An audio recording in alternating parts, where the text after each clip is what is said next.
farm today. It's spitting snow. It's about 25 degrees, and the temperatures are going to motor into the single digits as we go out through the day and into the night.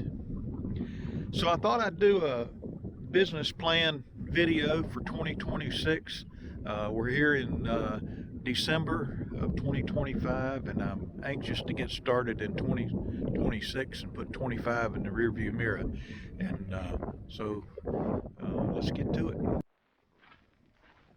So everything starts in 2026 with this barn, and it's the capacity of it to hold hay.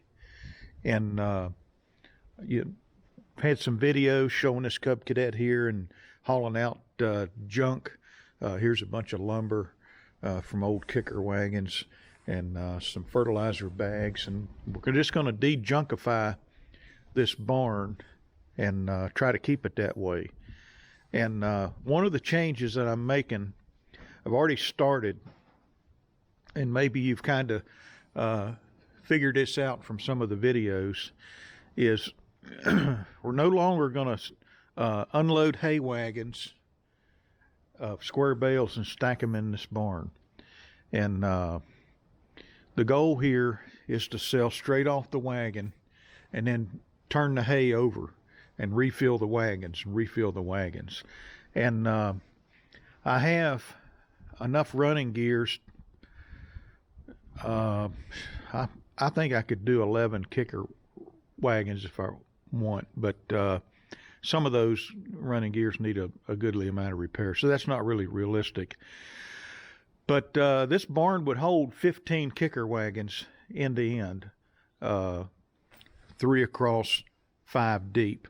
So if you got 100 bales on a kicker wagon, which we usually get 120 to 125, I've had as many as 140, not counting the ones that go over the side, trying to fill up every nook and cranny on the wagon. But the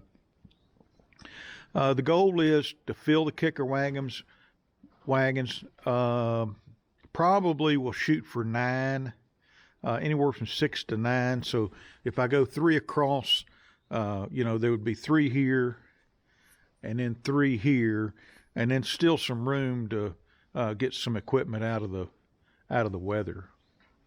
And so the goal is, as I said, to sell hay off the wagons. And what happens is the customer comes in, they back up to the wagon.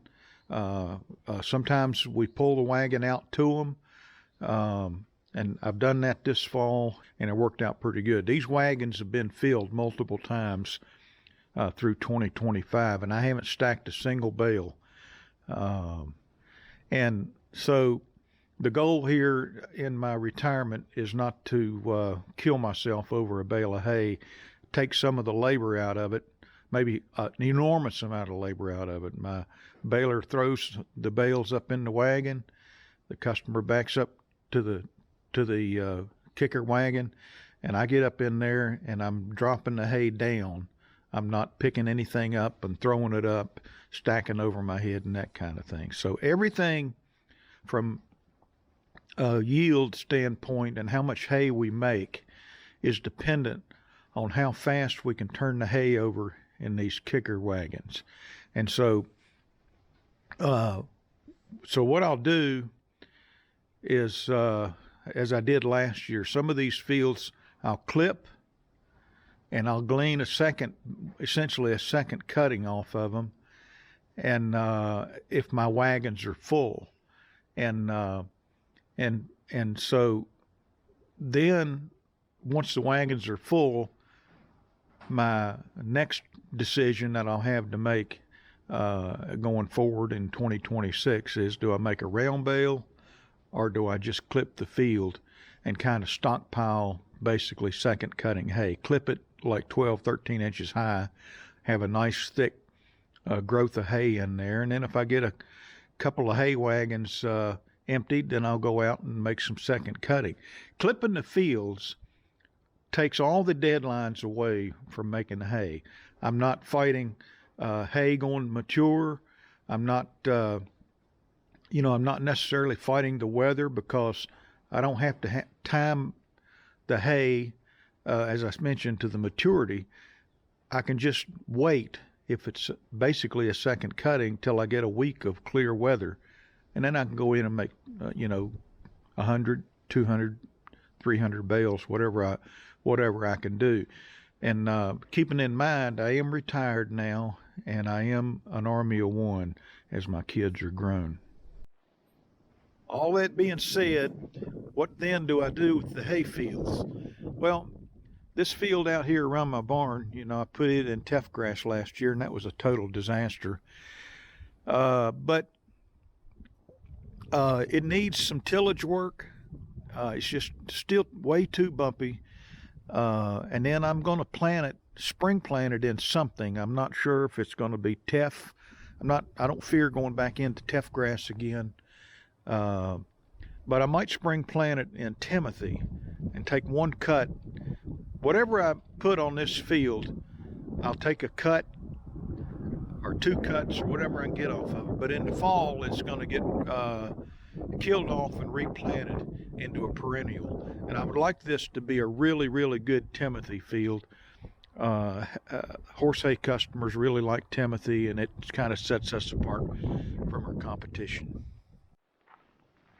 So I'm going to continue to make some round bales here and try to develop that market. But one thing I want to be real careful about is, we're not a money-losing hobby farm. We're in this to turn a profit and pencil things out.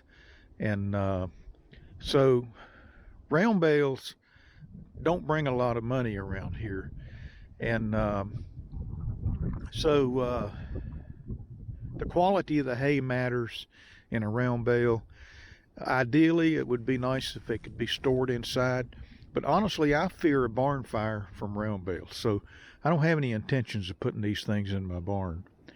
And the sales on round bales have been really slow. And I think round bale sales on this farm is going to be driven more by everybody else selling out of hay, and people they have no choice but to come to us. And I refuse to lower the price to where it's a break even or a money loser. I'd rather just take the bales and unroll them and let them, let the grass go back into the field for nutrients instead of just sending everything away from the farm. I've read that some folks advise farmers not to make hay, but to buy all their hay, because when they do, they don't have to deal with the time and effort and equipment it takes to make hay, but also they're getting free inputs on their field when they buy the hay. So when the hay goes out on their fields, it brings nutrients with it, and of course the cattle eating it and pooping all over the field and that kind of thing. It just helps their fields if they buy hay instead of making it. Now they got to put all those inputs back. So but the bottom line is I'm not going to give away round bales of hay. And so we got to work on developing our customers, and that they understand we've got some good hay here, even though it's stored outside. For us, at my stage right now, it's cheaper to put the round bales outside than to build another barn. Maybe some shelters might go up to store them. We'll see about that. But if the round bales aren't profitable, then we'll just bush hog the fields. So this east field right here will probably be clipped again this year. And I did that last year. It cleaned up real nice and thickened up. We put lime down per the soil recommendations analysis on all our fields down here below the road. And what we want is really good land underneath this grass. And then if we can move the hay, we'll make as much hay as possible. But what I don't want to do is fill up my wagons with first cut hay, knowing that these hay customers, a lot of them won't come until the fall, and until I can get get them to figure out that hay's first come, first serve, and it has to be if you're selling off the wagons, that where they'll empty the wagons and I can refill them. I'm not interested in a monster first cut off of this field.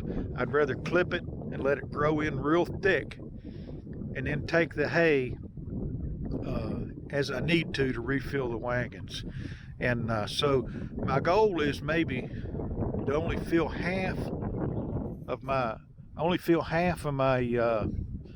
wagons with square bales on a first cut, and then fill the other half of the wagons on quality, higher price second cutting hay. And I got to just kind of figure out what that balance is. But if I can get a really nice field of Timothy over there to come in spring planted, then I would consider filling all my wagons with that stuff, because it sells, and it sells at a good price. The teff grass is a desired hay, but not too many people really understand teff grass. So I wouldn't want to put all my hay in the wagons on that and fill them up and not have room for some really nice second cutting hay in here. So this west field right here and that plateau up there, most probably I'm gonna round bale this on the first cutting, and then try to keep it clean and as stockpile hay, if you will, for second cutting later on in the summer, late summer, heading on towards August. And again, I don't want to overwhelm my kicker wagons with first cutting hay. Also, I want to continue to learn my round baler and its idiosyncrasies, and try to develop that round bale market. And in order to do that, I just need to have hay on hand to be able to sell. I need more round bales so that when people come and they want, I don't know, some of these trailers haul out a lot of round bales at one time, and mine are 4x4s. So I want to have plenty of round bales on hand, and if it's a disaster, then that's when I'll start just clipping the fields 12, 13 inches tall for stockpile hay for higher priced second cutting hay.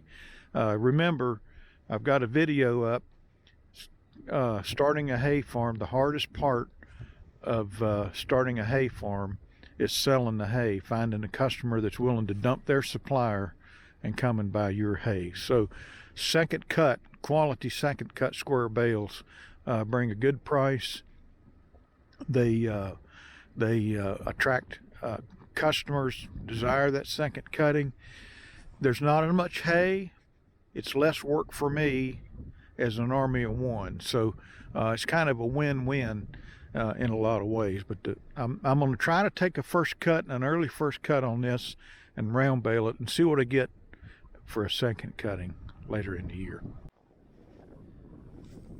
All right, so this bottom field down here, if you've been keeping up with the videos, you know last year about this time we were busy into the, again, I apologize for the wind, it's just cold and windy. But if you recall, we took trees out from the center of that field and cleared this thing. It's a great field. The only negative on this field is being along that tree line, we get a lot of leaves in it. And hay customers don't like leaves in their hay, especially horse hay customers. So, not sure what I'm going to do with this field. Whether I'm going to take a first cut and round bale it or square bale it.